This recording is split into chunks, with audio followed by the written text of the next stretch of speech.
오늘 2024년 추수감사 주일을 맞이하여서 우리들은 시편 56편의 말씀으로 함께 감사는 하나님을 의지하는 삶입니다 라는 제목을 가지고 말씀을 생각해 보겠습니다. 여러분들은 구약 성경에서 감사라고 하는 이 히브리어 명사가 가장 먼저 등장하는 그 위치를 알고 계십니까? 아마도 우리들은 이 위치를 잘 기억하지 못할 텐데 그 위치가 어디냐면 레위기 7장 12절에서 하나님 앞에서 화목제로 하나님께 제사를 드리는 장면입니다. 레위기 7장 12절의 말씀을 보면 만일 그것을 화목제사를 감사함으로 드리면 기름 섞은 무교병과 기름 바른 무교 전병과 고운 가루에 기름 섞어 구운 과자를 그 감사 제물과 함께 드리고 라고 기록이 되어져 있습니다.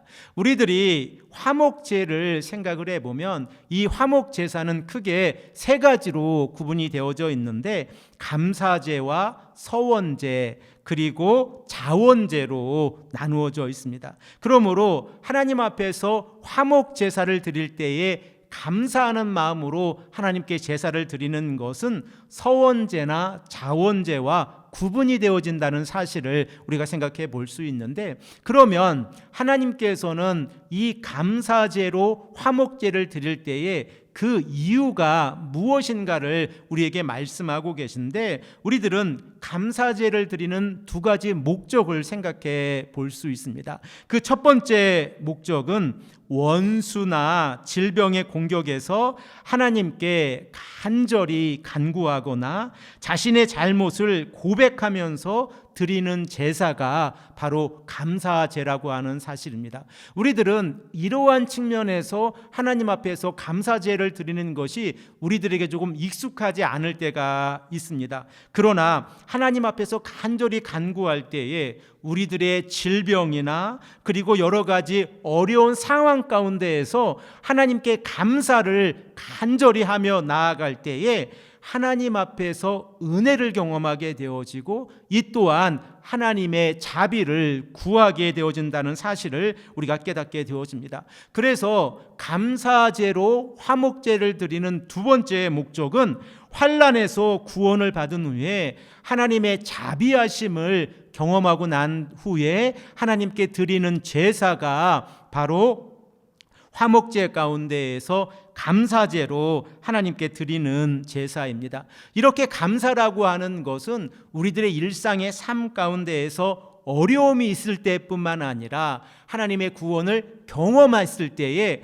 우리가 하나님께 우리의 연약함과 우리의 마음속에 있는 감사를 표현하는 방법입니다. 이러한 측면에서 우리가 감사라고 하는 이 내용을 우리가 생각을 해보면 우리들의 삶 가운데에서 감사라고 하는 것은 하나님의 주권을 인정하는 삶이라는 것을 우리가 생각을 해 볼 수 있습니다. 오늘 본문 말씀 시편 56편 12절에서 13절의 말씀을 보면 다윗이 하나님 앞에서 감사를 하고 있는데, 지금 다윗이 처해져 있는 상황을 생각을 해보면 하나님 앞에서 감사함으로 나아갈 수 있는 상황이 아닙니다. 그런데 다윗은 하나님 앞에서 감사함으로 나아가고 있습니다. 우리 이 시간에 이 말씀을 한 목소리로 읽겠습니다. 시편 56편 12절 13절의 말씀입니다. 하나님이여, 내가 주께 서원함이 있사온즉 내가 감사제를 주께 드리리니 주께서 내 생명을 사망에서 건지셨습니다. 주께서 나로 하나님 앞 생명의 빛에 다니게 하시려고 실족하지 아니하게 하지 아니하셨나이까. 우리가 오늘 시편 56편의 말씀을 읽으면서 시편 56편의 부제를 우리가 생각을 해보면 그 부제는 이렇게 기록이 되어져 있습니다. 다윗이 가드에서 블레셋 사람에게 잡힐 때에 라고 하는 이러한 부제로 기록이 되어져 있습니다. 그러면 다윗이 왜 자신의 이 민족 가운데에서 살아가지 아니하고 자신의 적군인 블레셋의 땅, 곧 가드 땅에 피하고 있습니까? 우리들은 이 내용을 너무나도 잘 알고 있는데, 사울이 자신의 사위가 되어지는 다윗을 죽이려고 하는 상황 가운데에서 다윗이 도망간 이 장소가 블레셋 사람들이 거하고 있는 이 골리앗의 고향에 해당이 되어지는 이 지역으로, 가드 지역으로 도망을 갔다는 사실을 우리가 생각을 해 볼 수 있습니다. 사람들이 사울과 다윗을 비교해서 설명할 때에 사울이 죽인 자는 천천히요, 다윗은 만만이로다 라고 하는 노랫소리가 여인들의 이 목소리를 통해서 이 이스라엘 백성들에게 울려 퍼질 때에 사울의 마음 가운데에서 시기가 일어나기 시작했습니다. 그리고 그 시기는 자신의 부하로 있었던 다윗을 죽이려고 하였습니다. 또한 사울은 자신의 딸과 결혼하려고 하는 다윗에게 정말 어려운 숙제를 내면서 이 다윗이 전쟁터에 가서 블레셋 사람에게 죽기를 원했습니다. 그러나 다윗은 사울이 요구한 블레셋 사람들의 표피 100개를 가져온 것이 아니라 200개를 가지고 와서 다윗의 딸과 이 미갈과 결혼을 하게 되어집니다. 그러면 이제 다윗은 사울의 사위가 되어졌고 가족이 되어졌습니다. 그런데 사울의 마음 가운데에서 다윗을 죽이려고 하는 이 마음은 끊이지 아니했습니다. 그래서 다윗은 사울을 두려워하게 되어졌고 사울을 피해서 블레셋 땅에까지 도망을 치게 되었습니다. 그리고 그 블레셋 땅에 갔을 때에 이 가드 왕 아기스가 이 다윗을 죽이려고 했을 때 다윗이 어떠한 행동을 하고 있습니까? 우리들은 사무엘상 21장 13절의 말씀을 통해서 다윗이 자신의 목숨을 보존하기 위해서 가드 땅에서 미친 사람처럼 행동을 했다는 사실을 잘 알고 있습니다. 우리 다 함께 사무엘상 21장 13절의 말씀을 한 목소리로 읽겠습니다. 그들 앞에서 그의 행동을 변하여 미친 채 하고 대문짝에 그적거리며 침을 수염에 흘리매.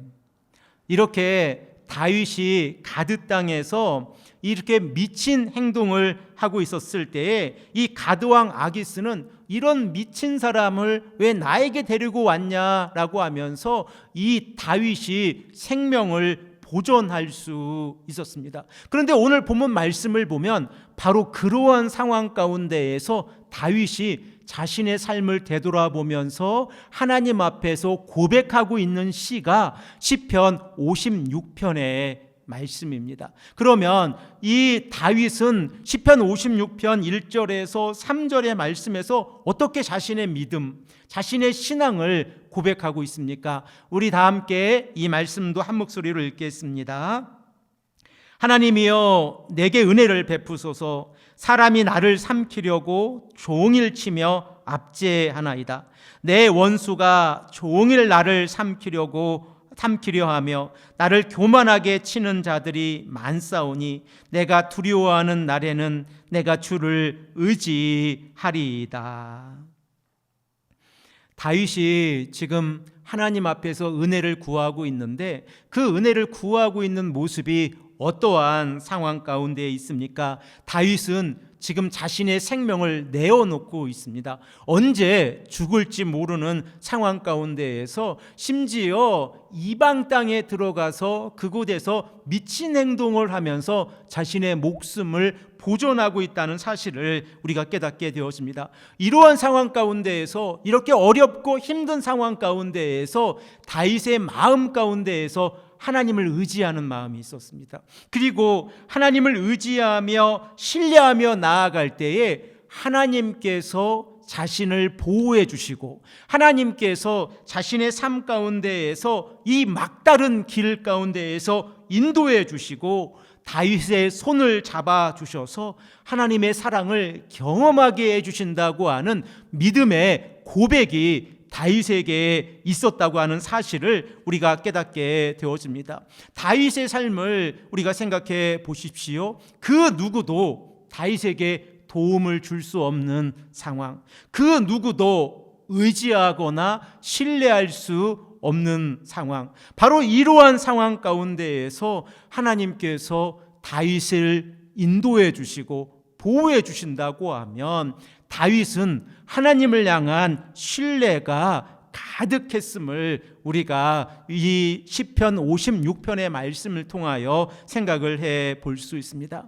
잠시 설교 시간이지만 저의 삶 또한 이러한 경험들이 있었습니다. 그래서 이 시간에 짧은 시간을 내어서 저의 삶을 잠시 나누어 보기를 원합니다. 제가 유학 생활을 하면서 혼잣말로 하나님 앞에서 기도할 때에 이렇게 고백할 때가 종종 있습니다. 그 고백을 생각해 보면 하나님께서 피할 길을 내실 거야 라고 하는 고백입니다. 제가 한국을 떠나서 미국에 있는 그랜드 래피즈에 있는 캘빈 테올로지컬 세미너리에서 신학을 시작하고, 그리고 그곳에서 이제 한 해를 보내고 그 다음에 봄이 되었을 때에 목사 안수를 받게 되어졌습니다. 그러나 강도사의 주머니, 그리고 유학생활을 하고 있는 이 신학생의 주머니는 그렇게 넉넉하지 않았습니다. 그래서 아내와 딸은 함께 갈 수가 없었고 제 비행기표만 받으시 구해서 한국에 가서 목사 안수를 받고 이제 다시 돌아오는 이러한 일정을 잡고 있었습니다. 그때 저희 아내가 저에게 이렇게 이야기했습니다. 목사 안수 잘 받고 하나님의 종으로 돌아오세요 라고 이야기를 했습니다. 그 말을 들었을 때에 저의 마음에는 참 무거움과 그리고 눈물과 어려움이 있었습니다. 이 땅에서 하나님 앞에서 저 자신의 삶을 예수 그리스도의 십자가의 복음을 증거하는 삶을 살아가기 위해서 이 길을 걸어가고 있는데, 그 목사 안수를 받는 그 자리에 나의 가장 소중한 아내가 참석할 수 없고 나의 딸이 참석할 수 없다고 하는 것이 그렇게 행복한 것은 아니었다는 것을 우리가 생각해 볼 수 있습니다. 그런데 하나님께서는 그 누구도 예상하지 않은 방법으로 비행기표를 준비해 주셨는데, 로스앤젤레스에서 살고 계신 제가 한 번도 뵙지도 못했고 아직까지도 이름을 모르시는 어느 장로님께서 이 소식을 듣고 비행기표를 구해서 보내주셨습니다. 그래서 그 비행기표를 가지고 이제 다른 비행기를 타고 한국에 도착을 해서 목사 안수를 받았던 경험이 있습니다. 그리고 목사 안수를 받았을 때에 아내의 손을 꼭 잡고 오직 복음을 증거하는, 예수 그리스도의 사랑을 증거하는 삶을 살아가자라는 신앙 고백을 했던 기억이 납니다. 이곳 캐나다에서 삶 가운데에서도 그리 넉넉하지 않았습니다. 처음 캐나다에 와서 박사과정을 공부할 때에 삶은 그렇게 저의 삶이 여유롭거나 그리고 또한 앞날을 바라보는 그러한 삶이 아니었습니다. 학교 기숙사 비용은 몇 달째 밀려 있었고 한 달 한 달 살아가는 건 어려웠고, 심지어 이 식사를 하기 위해서 생필품을 구입하는 것도 어려운 상황 가운데 있었습니다. 바로 그때에 삶에서 다가오는 그 밀물과 썰물의 차이는 아주 크게 다가오고 있었습니다. 이제 학교에서는 최후 이 마지막 통보로 이메일이 왔습니다. 언제까지 기숙사 비용을 내지 못하면 학교 기숙사에서 나가야 합니다 라고 하는 추방 명령이었습니다. 이 땅 캐나다 토론토에서 그리고 학교에서 생활을 하고 있었음에도 불구하고 하늘에서 내리는 비와 눈을 막아줄 그 자그마한 공간조차 없다고 하는 것이 어렵게 다가오기도 했습니다. 바로 그날 저녁에 아내의 손을 꼭 잡고 이렇게 기도했습니다. 하나님, 여기까지 인도해 주신 것도 하나님의 은혜입니다. 그러니 감사합니다 라고 하는 그러한 기도를 했던 기억이 있습니다. 그런데 그렇게 그날 밤을 보내고 그 다음 날 아침이 되어졌는데 한국에서 한 통의 이메일이 왔습니다. 제가 한국에 있을 때에 함께 교회에서 사역했던 청년이 이제 의사가 되어져서 몇 년 동안 이 월급을 받은 것을 차곡차곡 모아 놓았다가 바로 그날 밤에 저에게 보낸 것입니다. 그리고 저에게 이렇게 연락을 해왔습니다. 목사님, 오랜만에 연락을 드립니다. 벌써 4년이라는 시간이 지나갔는데 목사님 생각하면서 매달 조금씩 모아 놓았는데 보내드립니다 라고 하는 그러한 내용이었습니다. 그래서 저희 가정은 기숙사 비용을 내고 그리고 지속적으로 공부를 할 수 있었습니다. 이렇게 이 땅에서 삶을 살아가다 보면 어렵고 힘든 경험을 하게 되어집니다. 그리고 광야의 한 복판에 서 있는 것처럼 느껴지고 그 누구에게도 기댈 수가 없는 이러한 상황 가운데에서 살아갈 때에 바로 그때에 우리에게 처해져 있는 상황 가운데에서 우리가 바라보아야 하는 분이 하나님이라고 하는 사실을 우리가 생각을 해 보아야 합니다. 그러므로 다윗은 지금 이러한 상황 가운데에서 사울과 그리고 이 블레셋 땅에서 쫓기고 있는 이 상황 가운데에서 하나님을 의지하겠다. 내가 하나님을 의지함으로 인하여 내 믿음이 흔들리지 아니하고 하나님께서 자신의 삶을 인도해 주심을 믿음으로 고백하고 있다는 사실을 우리가 성경 말씀을 통하여 생각해 볼 수 있습니다. 4절 말씀에 다윗이 어떻게 고백하고 있습니까? 우리 다 함께 이 말씀도 한 목소리로 읽겠습니다. 내가 하나님을 의지하고 그 말씀을 찬송할지라. 내가 하나님을 의지하였은즉 두려워하지 아니하리니 혈육을 가진 사람이 내게 어찌하리까. 아멘. 지금 다윗은 사람을 두려워하고 있습니다.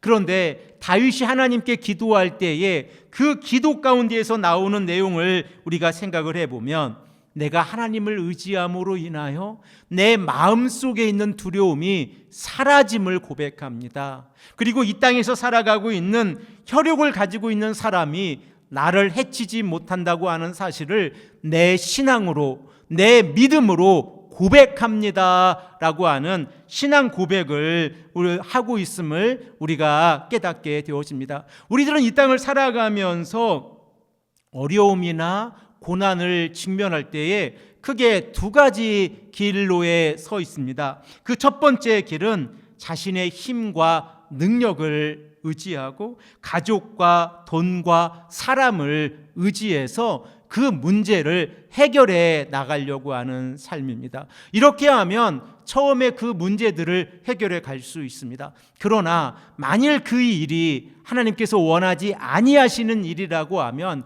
우리들은 이 문제를 해결할 수 없다고 하는 사실을 우리들의 삶을 통하여, 경험을 통하여 우리가 잘 알고 있습니다. 그러면 두 번째 방법은 어떠한 방법입니까? 하나님을 의지하는 것입니다. 그리고 하나님께서 허락해 주시는 그 날개로 피하는 삶입니다. 그러면 우리들은 더 이상 세상을 두려워하지 아니하여도 되고, 그리고 세상이 어떠한 위협과 그리고 어떠한 협박으로 다가온다고 할지라도 하나님의 날개 품 안에 안기어서 살아갈 수 있다고 하는 사실을 우리가 깨닫게 되어집니다. 그래서 고난의 길 가운데에서 세상을 의지하는 것이 아니라 하나님을 의지하는 것이 지혜로운 자이고, 그리고 고난의 길 가운데에서 하나님을 의지하고 하나님의 날개에 피하는 이 삶이 하나님 앞에서 믿음의 길을 걸어가는 삶이라는 것을 우리가 깨닫게 되어집니다.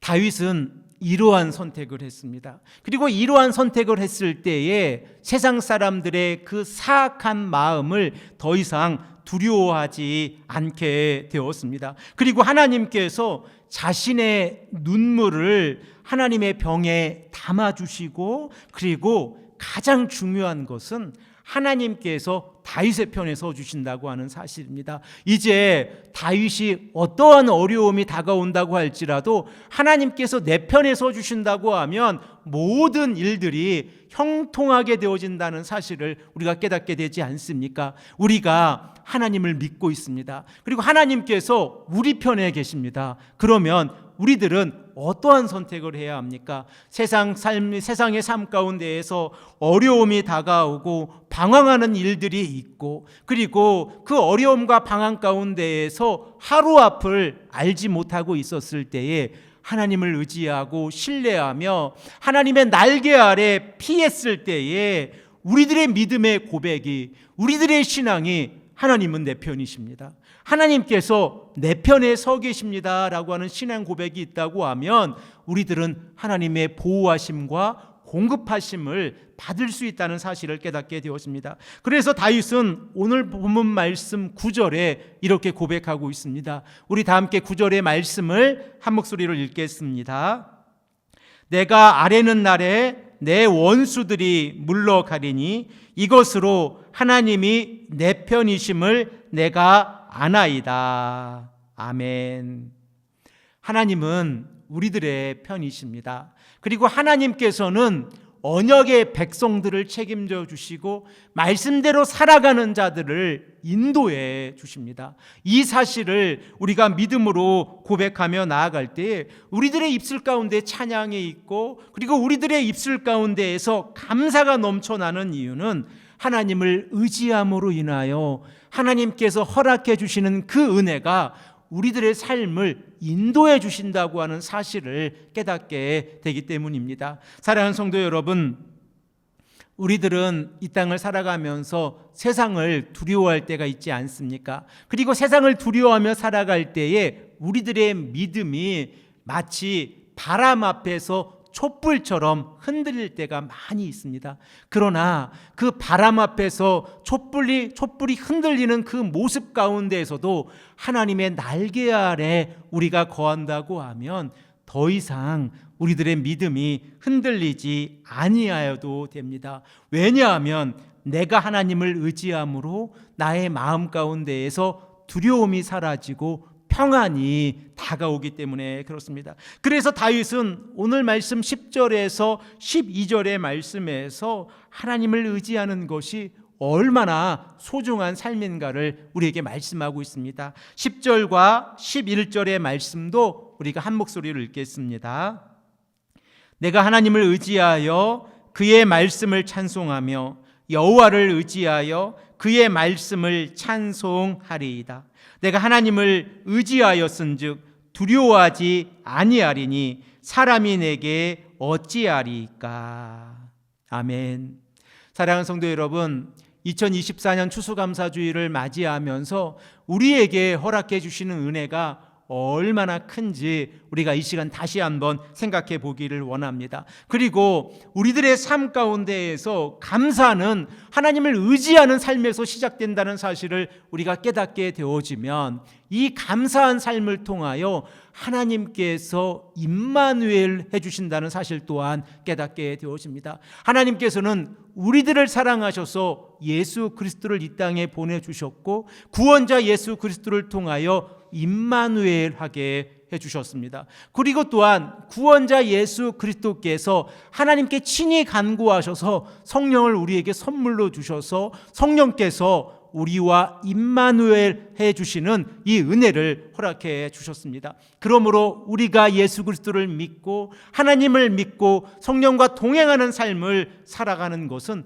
하나님의 날개 아래에서 살아가는 삶입니다. 그리고 하나님의 날개 아래에서 살아갈 때에 우리들은 하나님을 의지하게 되어지고 감사하는 삶을 살아가게 되어집니다. 사랑하는 성도 여러분, 우리들의 입술 가운데에서 불평이 나올 때가 있지 않습니까? 그리고 우리들의 입술 가운데에서 어려움을 하나님 앞에 고백할 때가 있지 않습니까? 바로 그 시간에 하나님을 의지하시길 바랍니다. 그리고 하나님을 의지하며 나아갈 때에 하나님께서 우리들의 삶을 감사한 삶으로 인도해 주신다고 하는 이 믿음의 고백이 우리 쉴만한 물가 교회 공동체 안에 가득 차고 넘쳐나시기를 간절히 축복하며 기도합니다. 함께 기도드리겠습니다.